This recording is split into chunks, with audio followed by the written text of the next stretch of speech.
really, really exciting stuff. Like, we all have the power in our hands right now, and it's about people realizing that, this is the greatest time to be an entrepreneur. You don't need to listen to the news. You don't need to watch the news. You are the news, what you're doing here. So we can all use that power to grow our business and to grow our mission and vision. So yeah, that's what I mean by that.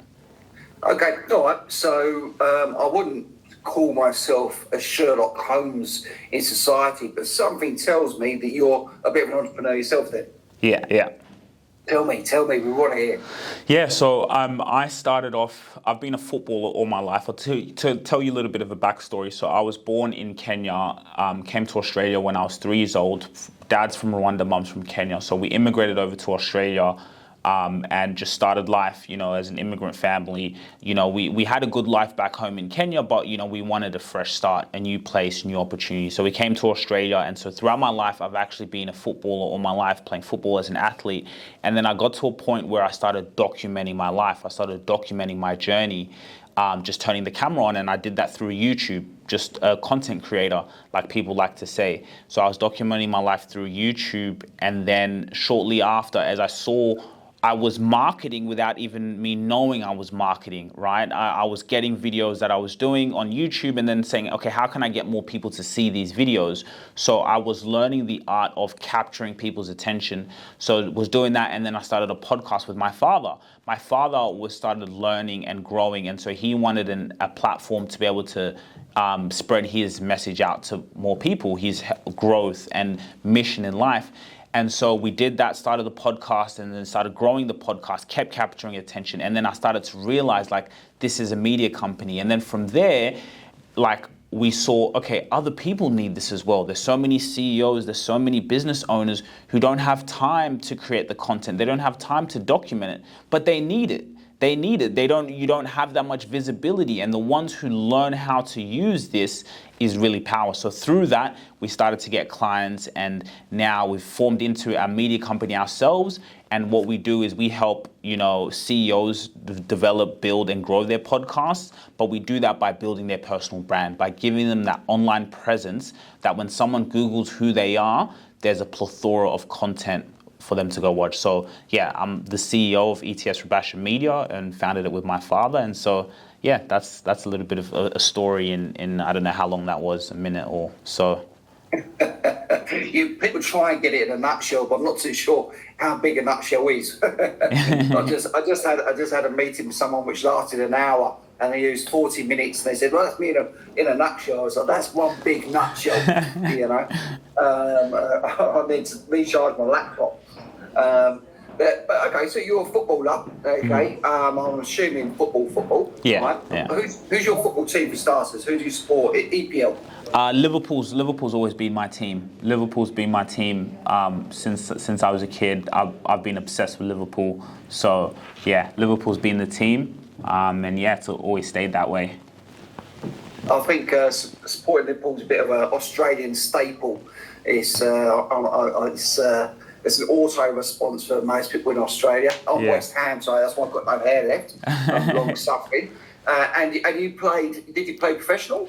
Yeah, so I played. I played in the MLS with Portland Timbers. I was in the academy, then in the under 23 team. I played for Rwanda, my national team, and under 23 team as well. So then through that, I was in the journeyman phase, playing in the semi-professional to professional level, in Malmo, places in Sweden, Denmark. So yeah, it was amazing to just do what I love and travel around the world, expressing, just being in that mode of, playing football. Yeah, doing what you love was powerful. Love it. And yet, I would imagine that you had the option of both Kenya and Rwanda to play for. Yeah, correct. I was very close to going into camp for the Kenya national team. They had a camp, and I was very, very close, but I didn't have the passport, so I had to go in, and then I didn't get the passport in time for the camp. So, yeah. There we are. That's interesting. Well, I'll tell you a quick story for myself. I've been to Kenya. I did Kenya and Tanzania, as the locals say it. And I did a load of charity, but I did Kilimanjaro at the time. But it was in 2008, right at the beginning of 2008, and when we flew in, Kenya was in civil war, and it is a crazy space to be there. But being a Brit is quite interesting to see because you had all the British influences, where it was a British colony, you had the wimpy restaurants, which we don't even have in the UK anymore, and the red phone boxes and post boxes and stuff. You know? Yeah. So you go back there much? Yeah, every year.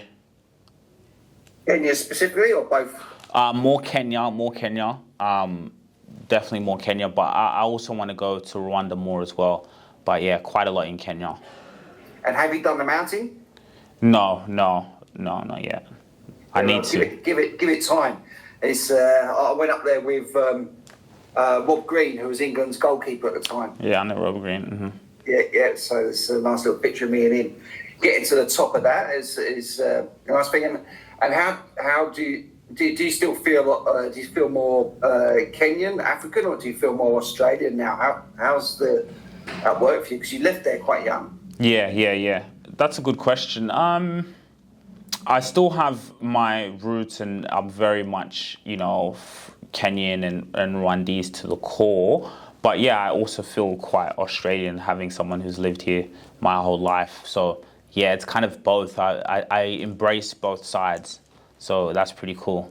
I get to take both sides. Okay. And when you were playing football as a kid, at what sort of age did you realise that you might be able to make a decent grade? When I was maybe 11, 12, and started to see that I was really good, and just the passion. I'm always something, even now in business, just passionate about it. So ever since then, I guess that age that I really saw that I got quite potential to take it even further. That I always believe there's no limits to anything that I do. So, yeah. Okay. Well, my son is 10 years old. He's already a die-hard West Ham fan, so he's inherited that. And he loves his football. He plays it at every given opportunity. If you could give him one bit of advice, almost like it's the advice you give to yourself back at that age, what would you say? My advice to your son, on his football journey is be present, be in the moment. When you're out there, just be here and now. Enjoy it. Enjoy where you are. I guess when I look back at myself, I was more so living in the future. What if this happens? When you're younger, you're more in that present moment, just there. And when you focus on the present moment, it frees you up for more. And so I would just say focus on the present and just work on your game. Go out there, get on the wall, kick that ball against the wall, right foot, left foot, kick it against the wall. Get in that present moment. Do that every day. Then when you're out there on the field, when you're in training, when you're in matches, get back into that present moment and let, everything that you've been doing, all those moments in that present moment, trust yourself. Go out there, trust yourself, allow yourself to play, and stay in that moment, and it will take you very far. And it goes for anything in life. You'll use that same thing in business, that same way when you're kicking that ball against the wall, right foot, left foot, staying in that present moment. When you're out on the field, trusting your instincts, then when you go into business, you carry that same ethos and same work ethic and put it into your business. Because football, it's a short career. So you want to be able to dominate on the field while you're there, but have that mindset to use these skills and use these talents to dominate life, right? Okay, so I'll make sure Charlie gets to listen to this, and I'll say thank you on his behalf. Now, that's good advice, in my opinion, for him. Is it advice that you would give to your younger self to do things slightly differently? Is it like a lesson that you've learned? Yeah, a lesson I learned. Like, I did some of those things in terms of, the work ethic and that, but that advice to stay present, I would give myself. Stay present, again, like the mistakes I made, or not mistakes, the learning lessons, was I was always worrying about, what about if I don't get the game time, or this happens, if I lose this contract, or this, what's going to happen here, right? Instead of being in the present moment. So going back to that advice. Okay, and moving forwards a little bit, then you started to document your journey, okay, on YouTube and your podcasts and what have you. How far into your career was it when you started to do that? Yeah, so it was about I remember I was in America and someone had told me, why don't you just start documenting your life? So I was about 24, 25. So it was a few years later on in my football journey.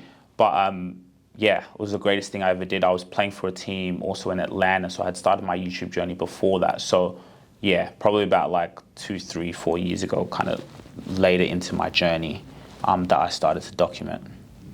Okay, and the catalyst for you to do that was that someone suggested it, or was it you just did it and then fell in love with it straight away? Tell us about that sort of shift. Yeah, so someone had planted the seed, but I had always thought about it. But my thinking was, when I make it, when I sign that pro deal, when I'm there, then I can be able to go out and record everything and have, that was my thinking. But then something clicked in me and said, you know what? No, do it now. I had a crappy iPhone. Camera was quite bad, and I still have that video up there till today.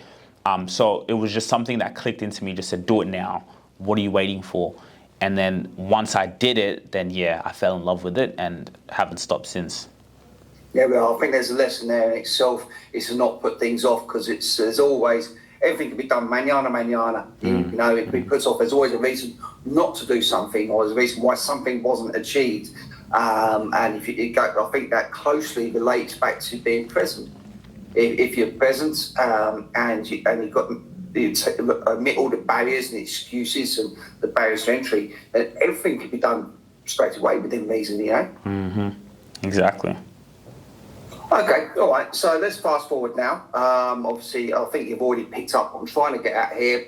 Is throughout your journey, documented journey, we're talking about your journey, is the sort of milestones which have moulded your career for the present day today, all right, and the lessons have been learned. Okay, given that you're a full media company now, what's your number one advice to everybody on that basis? On what type? What advice? On the media, on where you sit today. So you've had your journey, you've gone through, you've learnt your lessons, you've got your lessons to your younger self and other kids. You've got your lessons about being present and to take action. But now we've fast forward, we've applied all your lessons in life, okay? You've got your media company, so to your potential customers, what's your big bit of advice for them? My biggest advice is document your life. Going back to that, like right now, as we're talking here, I'm documenting this in the back. I have my camera recording me talking this, and then it's when you document your life, it's just so powerful. You're leaving a legacy for your grandchildren, your children's children, to be able to see, what you did, how you grew up your journey, no matter where you are in your phase in your business, whether you're a Fortune 500 CEO or you're a startup founder. If you start documenting your life, it's powerful. And then you can use that documentation as representation of yourself in the marketplace. So people can connect with you. They can connect with your story, right? So I would go back to that. Just start documenting. Document meetings. Document what you're doing. Document the process. Show people what it's like to be you. And a lot of people think, my industry is boring or my life's not. No, you're the gift. You're everything that you need, and people are going to tune into you. So that'd be a huge advice that I would give people. Let me ask you a question. How valuable would it be for you to watch content of your grandparents or your great-grandparents? How valuable would that be for you? Absolutely. I long stand by legacy. I do believe it's not just about a family lineage. It's about leaving the world a better place than we found it in. Okay, and there's lessons, there's mistakes, as you said, opportunities to learn as we go. And if we document it, it's there for everybody. And or maybe when I was younger, that same methodology was used when people say we should keep a diary. and this is basically the same thing, but on steroids.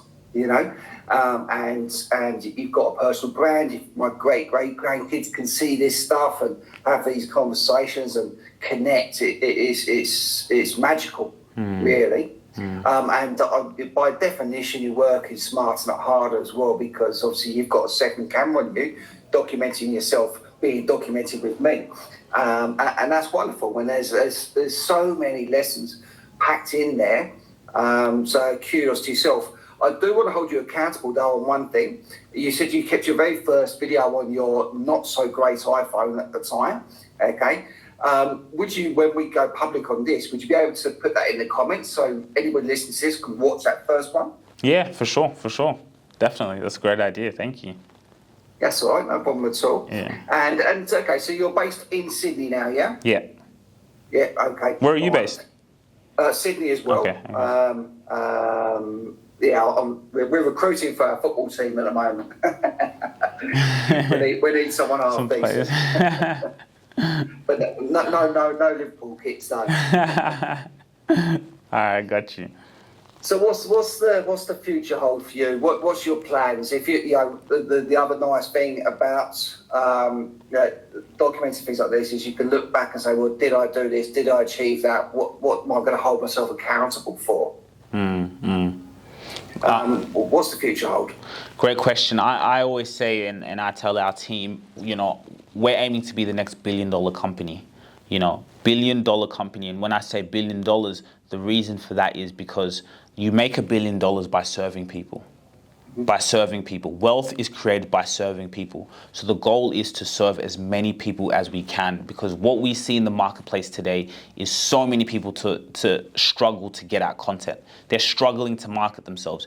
Even marketing companies, I look at marketing companies, and for me, some of it's not even good enough.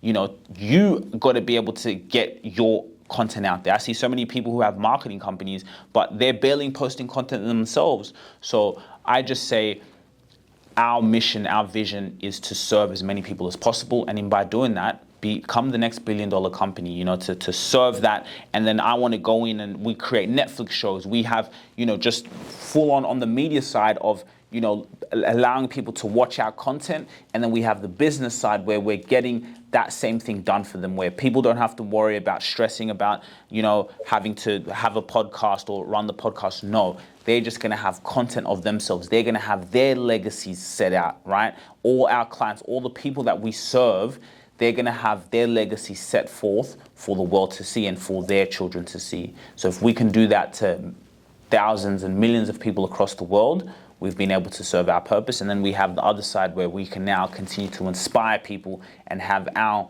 media platforms, our shows eventually go on and maybe take over the movie industry, take over Hollywood, that's what I see in the future. I love it. Nice bullish statements there. Mm-hmm. I'm not going to quiz you on your time frames. I'm just going to watch that space with interest. I can turn around and say in a few years' time, do you remember me? It's all made possible because you come on my podcast. Yes, exactly. I had to say it, speak it into existence. So, those are obviously 20, 30, 40, 50-year visions. But, that's where we're going. So, yeah, it's about, where are we the next 2 years? Where are we the next 5 years? Where are we, kind of hitting those milestones? So definitely come back on this and see the checkpoints of where we are and where we're heading. You did say something there which pricked my ears up as well. So I'm not too sure how familiar you are with different sales models. And as with anything, they evolve, they change over time, and they learn and what have you. But the most recent one was the challenger sales model. That's where things sort of stopped. But we've moved on from there, but no one really knows which sales model we're into next. But there's a few people that have called the next sales model to serve. Okay, that's where they think it is. I don't think it's necessarily a great name for a sales model, and whether it's the right one or not, maybe it's components of how that looks.